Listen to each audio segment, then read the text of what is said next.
Petang tadi saya ada terbaca satu artikel dalam surat khabar online melalui mail berkenaan dengan ikan air tawar di Zoo Negara.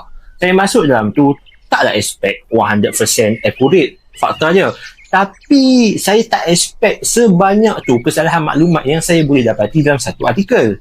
Pada korang yang nak tahu isu apa yang saya maksudkan, boleh cari tajuk ni dekat Google dan baca artikel tersebut, ataupun boleh lawati artikel tu dekat pautan yang saya kongsikan dekat laman muka buku saya.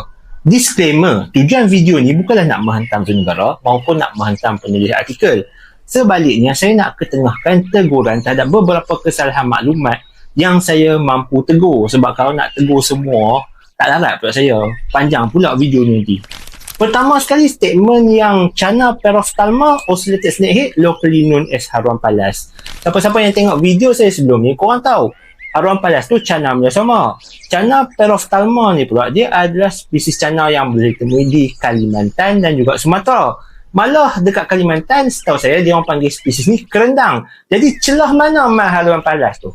Next, dia tulis Ostronemos laticlavus, giant redfin gourami, endemik Peninsula Malaysia.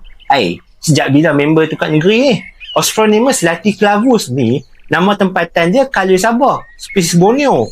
Kalau dekat Semenanjung Malaysia, dia Ostronemos gourami, atau kita panggil sebagai ikan kalui ataupun kalui hitam. Tapi benda yang trigger saya the most adalah titan spesies yang dia pertengahkan dalam artikel ni adalah invasive spesies yang kita duk tegur selama ni.